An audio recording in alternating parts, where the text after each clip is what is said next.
E aí, tudo bem? Na sua vida você vai passar por diversos momentos de desacerto, de não entender o que está acontecendo e de passar por um vale profundo de trevas e desorientação. E justamente você vai precisar buscar não ficar preso a essas circunstâncias que estão te acontecendo, estão aparecendo para você e buscar manter o seu referencial de quem você é. E como fazer para manter o referencial de quem você é? Você precisa manter a sua biografia sendo contada, você precisa manter a sua narrativa. Então, diante das diversas incertezas e das diversas situações que parecem oprimir a sua consciência, você precisa afirmar-se contando a sua história. Bom, aqui é o Paulo Stalks, um quadro onde eu falo coisas da minha vida e compartilho dificuldades que eu tenho com vocês. E claro, né, por que não, trazer elementos que possam servir para você superar alguma coisa de sua vida e trabalhar algum ponto que seja difícil, né? Justamente coisas que a filosofia auxilia a nos construirmos interiormente. Então, enquanto eu estou aqui servido e acompanhado do meu café, vou então trazer um pouco disso, né? Como várias vezes na vida a gente parece entrar em certos círculos, certos loopings de coisas que sempre acontecem de novo, de novo e de novo, e que parece que isso nunca tem um fim, né? Isso parece que nunca vai passar, porque por mais que nós nos debatamos e nós lutemos, estamos sempre lutando contra as mesmas coisas de novo e de novo. Então, vamos começar aqui trazendo isso. E eu tive a ideia de trazer esse vídeo para o canal porque eu estou nesse momento que estou gravando esse vídeo agora. Comecei a escrever um artigo para o Substack e o Substack estava parado, né, por uma série de questões. E justamente eu decidi trazer isso porque recentemente passei por um período, vamos dizer assim, um período obscuro. E não que isso me deixou assim muito apreensivo ou assustado ou enfim com medo do que seria o futuro, porque essa situação ou esse tipo de situação já aconteceu várias vezes e não é uma questão de você ser uma boa pessoa ou uma má pessoa, mas sim uma questão de ciclos ou circunstâncias e momentos, né? Imagino e penso, né, eu acredito que cada pessoa tem o seu ciclo natural e justamente todo momento, determinado momento do ano, né, existem certos desafios que aparecem para mim e que eu preciso encarar, né. Eu justamente estava passando por esse momento, né, e você vai ter os seus desafios, os pontos em sua vida onde ela parece apertar e você parece estar mais perdido. E você precisa aprender a passar por isso, né? Como vamos fazer isso? Como vamos superar os momentos difíceis em nossas vidas?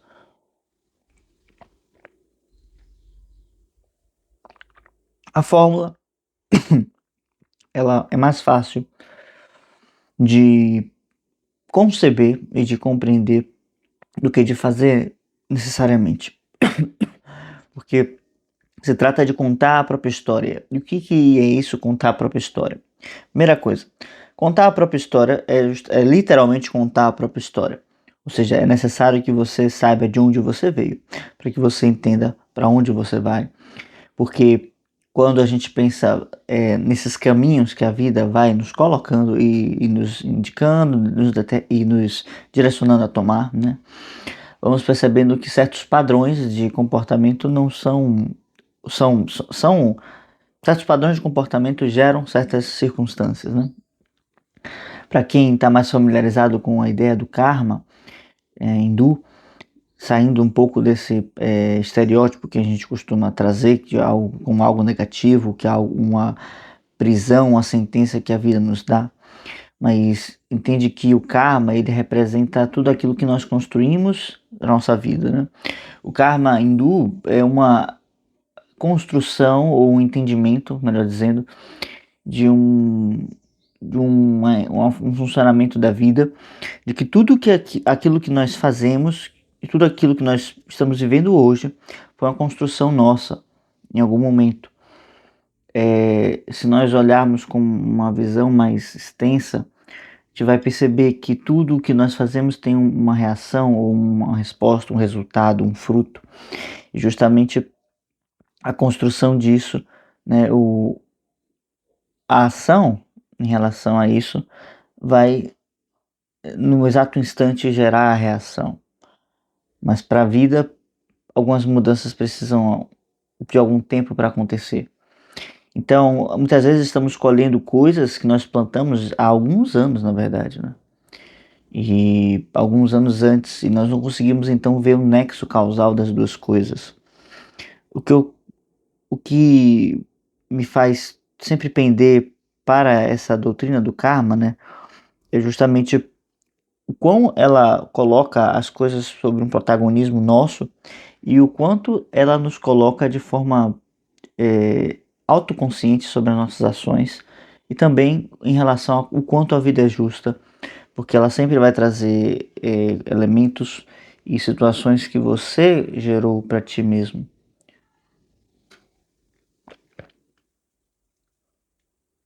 Então,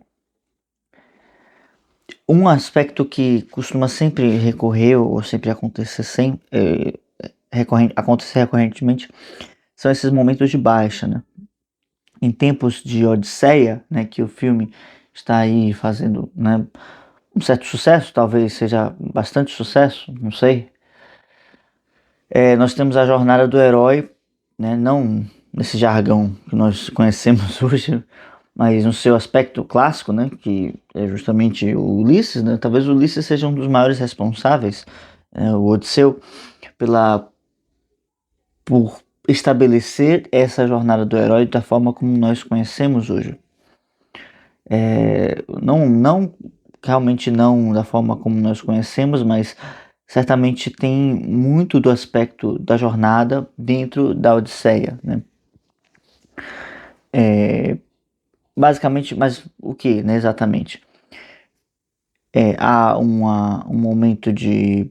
Eu estou me referindo especificamente ao momento em que o herói precisa encontrar com o Hades, o aspecto mais obscuro de si mesmo, que na Odisseia está representado pelo momento em que ele vai para o Hades, né, para as portas do Hades.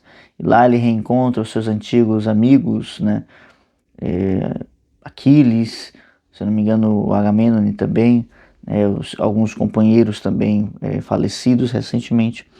Então, de certa forma, ele vai reencontrar ou se deparar com uma série de fantasmas, porque nem esses que estão ali representados, né, são eles mesmos, né, mas simplesmente cascas daqueles que apareceram em vida, né. Então, ele precisa se confrontar com isso e passar por todos eles até encontrar um sábio, né? E o sábio Tiresias, né, o profeta cego, vai instruir o que ele deve fazer, né? Enfim, então, nesse épico, né, o inferno está representado por Gibraltar, né, pelo Estreito de Gibraltar, que é onde terminava o mundo, né? Então, na ponta mais distante conhecida. E aí é um ponto importante, né, porque às vezes a gente relaciona um inferno ou algo obscuro com literalmente uma descida, e no caso de Ulisses não foi uma descida, né, mas sim um afastamento. Então, ir em direção ao desconhecido, né, lutar contra aqueles fantasmas, estar em um ambiente inóspito e ter de realizar um sacrifício, né, tudo isso está, né, representado dessa forma. Na Odisseia, né, no mito, nos fala ou nos comunica que algo que nós podemos também trabalhar dentro de nós, que nós devemos fazê-lo, né? Se você está gostando desse vídeo até aqui, eu peço o seu like, a sua inscrição no canal, e estou abrindo as inscrições para o meu grupo de estudos E talvez, muito provavelmente, a gente vai começar estudando a Odisseia. Então, se você tem interesse nesse assunto, tem interesse em vários outros assuntos que eu trago aqui no canal, vamos tratar desse e de muitos outros no grupo de estudos, tá? Então, o link está aqui na descrição. Nesse ponto, né, em que nós nos deparamos com essa luta, né, entre as sombras, nós também vamos nos enfrentar com a solução, né, por incrível que pareça. Então, há um grande ensinamento aí. Tem uma frase que, se eu não me engano, é do Joseph Campbell, que justamente fez a pesquisa sobre esses mitos e sobre essas figuras heróicas, né? Fala o seguinte: na caverna onde você teme entrar está o tesouro em que você busca. Eu acho essa frase muito que sintetiza muito bem o que é a luta que nós temos contra os nossos fantasmas, né, psicológicos, porque muitas vezes, né, a gente teme coisas que não tem um peso real, né? Então assim, tem um peso real para quem? Para nós, para nossa psique, mas a gente não consegue, muitas vezes não tem um peso assim factivelmente, né? Então assim, eu gosto sempre de falar que aquilo que nós passamos, né, e a nossa experiência subjetiva, ela diz, não é subjetiva, ela é subjetiva, mas ela não é algo irreal, né? Ela é subjetiva porque a valorização ou a maneira como nós a enxergamos, ela parte da nossa psique e do nosso ponto de vista, tá? Isso não quer dizer que ela deva ser tomada de maneira afastada ou como algo irreal, sabe? Eu vejo o pessoal fazendo muito essa confusão, como se o subjetivo fosse algo irreal, mentiroso, e o objetivo fosse algo real e cheio de validade. Justamente invalidando nossas experiências subjetivas e sentimentais, né? Que é um erro. É um erro a gente ter essa separação, uma vida intelectual e uma vida sentimental, né? Isso é um erro assim, pueril, né, eu diria, mas parece que, né, já talvez desde Descartes, a gente tem cada vez mais esse afastamento da vida sentimental com a vida né, a vida intelectual. A gente pode ver, inclusive, percebemos na arte, né, essa evolução, entre aspas, né, e do afastamento, né, das emoções em relação ao intelecto. E como, por exemplo, no romantismo, isso está bem distinto, né? Eles exacerbam muito a emotividade, se tornando cada vez mais uma música que você escuta incontrolavelmente, né? É impossível, né, ao meu ver, você escutar uma música desse período romântico e você não se sentir assim afetado pesadamente por isso, né? Porque é uma música extremamente emotiva, assim, ela tem influência sobre a sua psique muito forte, né? E justamente a música que deveria ser uma expressão do equilíbrio, da harmonia, né, dos ajustes corretos e justamente do sentimento bem estabelecido em nós, porque o equilíbrio só se estabelece através de uma boa direção inteligente, né, racional e com os sentimentos bem dosados, porque o ser humano ele tem um equilíbrio entre esses dois elementos e então é justamente o equilíbrio entre esses dois elementos que o faz perceber os elementos transcendentes, a vida transcendente, a dimensão do divino. Então, quando na nossa psique, que é o tempo onde nós passamos mais tempo da nossa consciência, né, onde a nossa consciência habita a maior parte do tempo, a gente fica rodeando, né, como se fosse o corvo lá na Arca de Noé. Então a gente rodeia, rodeia, rodeia e não encontra nada, porque a psique tem um padrão circular, assim como o dia, né, que precede a noite precede o dia e né, e assim infinitamente, a nossa psique também vai passar por isso. Então, alguns elementos são extremamente repetitivos. E vamos perceber esses padrões. E aí, finalmente, que eu entro na parte de contar a sua história. Acho que eu acabei indo longe um pouco, né? Então, precisamos aprender cada vez mais a contar a nossa própria história. Porque, senão, não vamos adquirir um padrão reto, né, de consciência. Eu já vou explicar essas coisas aqui. E, geralmente, a gente vai buscando viver a esmo, né? Então a consciência vai adquirindo padrões circulares. Como assim padrões circulares? Eu já falei do corvo, né? O corvo está lá rodeando a Arca de Noé. Justamente é aquele mundo conhecido, né? Aquele pedaço que se conhece e eu vou circular aquilo e eu não consigo sair disso. A psique só habita os mundos conhecidos. Por isso que quando se fala de lugar de conforto, como é? Oh, meu pai, fugiu. Zona de conforto, pronto. Por isso quando se fala de zona de conforto, eu acho um termo até bastante apropriado, porque apesar de ser provavelmente de algum coach moderno aí, né? Então, eu acho até bastante apropriado porque a psique vai habitar os lugares aos quais ela conhece, né? Isso pode ser os mais terríveis. A pessoa pode ser acostumada a ser ridicularizada pelos seus amigos, ou até, né, não vou usar termos explícitos, mas relacionamentos tóxicos, né, com seus companheiros, com seus parceiros, coisas que são realmente deprimentes para elas, porque isso é um padrão conhecido na sua psique, né? Não é, sei lá, às vezes as pessoas terceirizam ou colocam isso muito para os aspectos econômicos, para, enfim, para qualquer tipo de amarra que se vai ter socialmente, mas a maior parte das vezes, né, se dá por conta disso, por um apego à realidade conhecida, né? Justamente por ter esse apego à realidade conhecida, não se consegue nem conceber uma outra realidade, tá? Então a psique fica deformada nesse sentido, e ela, ao invés de ser um motor de movimento, que é o que se trata, ela fica se transforma num motor de prisão. Então, vamos agora falar desses padrões, né, que eu tinha trazido agora há pouco, né, e como amarrar isso, estruturar isso com a nossa história. Então, assim, o café já esfriou.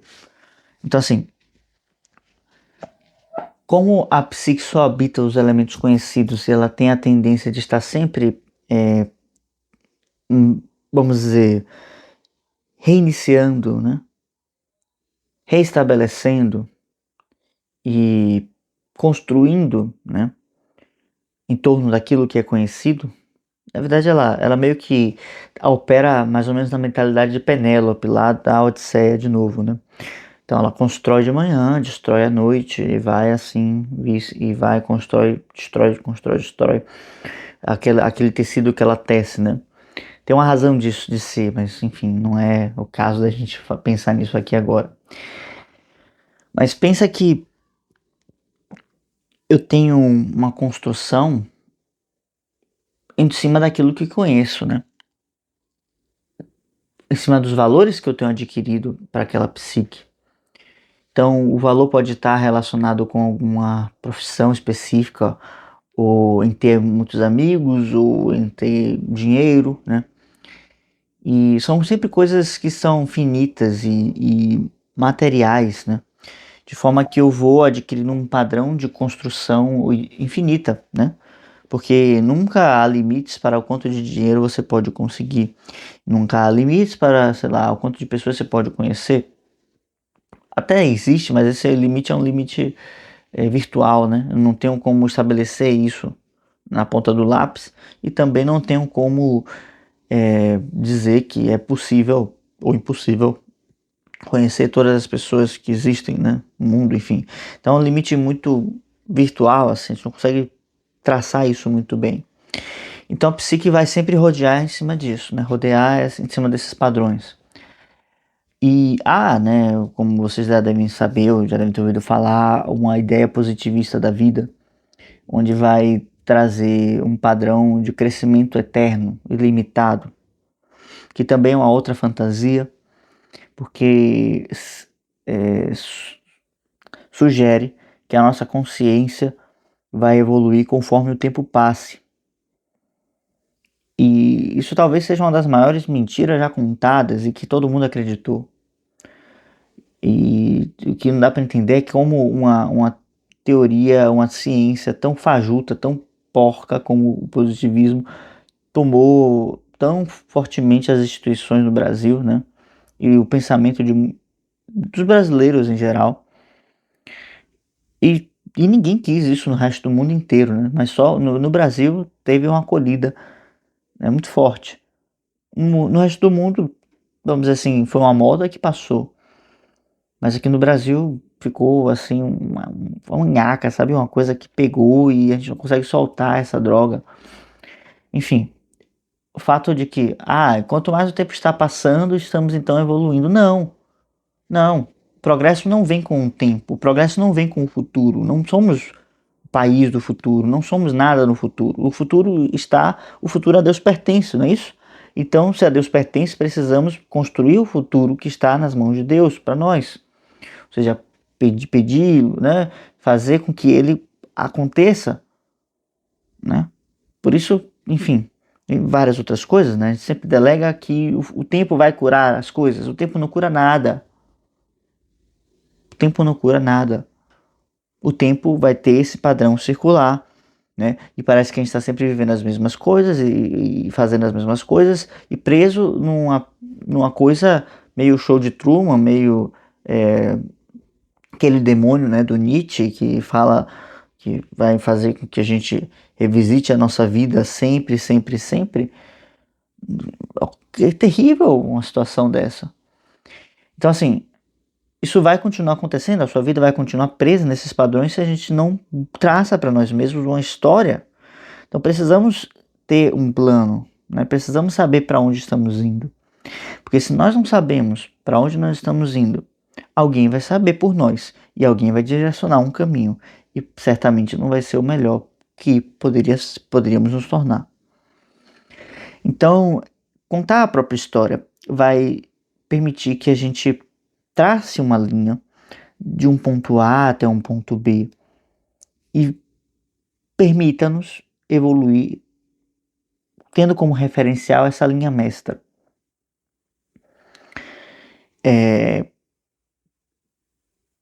Vamos perceber o seguinte: o tempo vai passar de qualquer jeito, mas não necessariamente nós iremos evoluir no mesmo ritmo ou de qualquer jeito. Ok, isso é um ponto. Então, se o tempo vai passar de qualquer jeito e não vamos evoluir, vamos manter o padrão circular. Mas o tempo está passando, né? Então nós criamos uma espécie de gráfico que é um círculo sempre passando. Ele começa aqui, né? Vem para cá e vai passando, vai passando, vai passando, fazendo uma espiral, né? Uma espiral não, um círculo que passa por dentro dele mesmo e vai passando e não termina, como um padrão de mola, assim, que não vai a lugar nenhum. Por outro lado, a gente pode conceber que a consciência evolui e se transforma e consegue superar as suas limitações. E justamente quando nós podemos conceber isso, né, temos então uma evolução que vai acontecer em algum momento do tempo, mas a gente sabe que ela não é uma coisa linear, então ela adquire um padrão que não é assim daqui para cá, né? Mas sim um padrão que vai, sobe, desce um pouquinho, sobe um tanto, desce um pouco, e vai zigue-zagueando, né? Meio que contornando esse tempo que está passando. Mas cada momento em que o tempo passa, eu estou passando por aquelas experiências que são circulares de maneira diferente. Então, a evolução, do ponto de vista filosófico, ela é uma espiral. porque eu vou realmente passando pelas mesmas experiências, elas vão realmente acontecendo novamente na minha vida, e eu vou, só que eu vou mudando, né? E no momento que eu vou mudando, eu vou passando pelas experiências de maneira mais integrada, ou mais evoluída, ou mais esperto, ou mais inteligente, enfim, o termo que vocês quiserem. Na medida então que eu vou subindo, percebendo de cima o que acontece, né, ou seja, percebendo mais acima aquilo que eu já passei antes, eu vou então encontrando novas soluções. Então, assim, se eu sou uma pessoa muito irritadiça e sempre as pessoas me tiram do sério, né? Sempre eu preciso estar irritado para poder agir em relação às circunstâncias que me acontecem. Qualquer coisa que se passa na minha vida é um motivo para eu ficar nervoso, né? Mas aí eu percebo essa fragilidade, que todo mundo me manipula porque eu sou um descontrolado. E bom, eu chego a uma conclusão: preciso melhorar esse ponto. Eu preciso não ser mais uma pessoa que é tomada pelas emoções e é arrastada, né, para o além, para o abismo, para o nada. Então, visto isso, observando as coisas desse ponto, eu começo então a traçar um entendimento de que eu preciso, né, me acalmar. E bom, beleza, então eu vou fazer uma trajetória que vai do descontrole, né, da ira, até uma ataraxia, uma tranquilidade, uma imperturbação acerca do que me acontece. E, né, como eu sempre digo, os momentos vão voltar, eu vou, assim, na primeira semana ou no primeiro dia, beleza, me propus aqui a ficar mais tranquilo, ó, então foi bem, até teve umas questões ali aqui, mas eu respirei fundo, consegui. No segundo dia, meu amigo, vai ser um inferno. Já vai parecer que tá todo mundo contra você. Você vai querer já quebrar o pau com a primeira pessoa na rua, enfim, né? Porque parece que vai estar muito pior. E vai estar mesmo, porque aquela energia que ficou ali acumulada, né, recalcada no dia anterior, vai querer vir com tudo para te perturbar. Se a gente não toma uma atitude de superação em frente a isso, né? Ou seja, se contém mais, ou vai fazer algum paliativo, no caso, um paliativo que é muito bom em relação à raiva, à ira, é justamente os esportes, né? É, praticar uma arte marcial, praticar um esporte, dá uma desopilada na raiva, né? E vai permitindo com que a gente vá gerindo essa força sem enlouquecer, né? Mas a gente não pode também fazer com que ela se solte, né, como um cão feroz a qualquer coisa que apareça, né? Então, assim, a gente tem um cão de guarda em casa. Para que ele serve? Para guardar a casa. Mas se ele fica espantando o carteiro, o entregador, né? Qualquer pessoa que passa, qualquer visita, né? Ele morde as visitas. Ele não está fazendo o trabalho dele de acordo com o devido, né? Então ele precisa ser adestrado. Também a nossa raiva, a nossa ira é da mesma forma. Não à toa, Platão, né, compara o guardião, aquele que tem uma capacidade filosófica, com o cão. Porque o cão ele pode ser treinado para que a sua inteligência se desperte e ele consiga diferenciar o bem do mal, o amigo do inimigo. Justamente é nesse ponto que a gente está aqui. Porque eu preciso então tomar uma atitude que seja, como posso dizer, que seja ascendente, ou seja, quando a dificuldade apareça, eu possa subir, né? Olhar para uma outra oitava, né? Uma oitava de cima, para quem entende um pouco de música. Então eu posso pegar a situação, pegar o que está acontecendo e olhar para um outro ângulo, né? E buscar ir construindo isso. Do contrário, essa situação sempre vai se repetir na minha vida, né, eternamente, porque eu não vou ter a capacidade, a força de resolvê-la, né, de superá-la. Os problemas do mundo, pasme, não estão no mundo, mas estão dentro de nós. E o questionamento que eu colocava justamente no Substack é que se eu, é justamente isso, né? Se o mundo ao nosso redor é uma extensão de nós mesmos, né? Ou é simplesmente parecido conosco? Parece que é a mesma coisa, né? Mas não é, em essência não são a mesma coisa. Mas também eu não gosto de pensar que tudo é simplesmente psicológico, né? Tipo, mude o seu pensamento, o seu padrão mental que tudo vai se resolver. Não chega a isso, né? Não gosto de pensar isso porque não me parece que sejam assim, né? No caso, se eu morresse, a natureza ia continuar igual, não ia mudar nada. Justamente as situações que acontecem na minha vida se repetem porque eu sou o centro da consciência, né? O eu, Vitor, né? A pessoa que está aqui hoje e que fala, né? Nesse vídeo. E justamente quando percebe essas coisas, tem também a capacidade de observar o que a gerou, né? Quais circunstâncias geraram esses comportamentos ou essas situações, né? Melhor dizendo, quais ações geraram essas situações. E então, se a gente não pega no centro, no cerne delas, a gente vai sempre buscar a repetição dessas mesmas situações, tá? Enfim, é um assunto longo que exigiria bastante meditação, mas já dei um exemplo para vocês e cada um vai ter, né, seu ponto de dificuldade.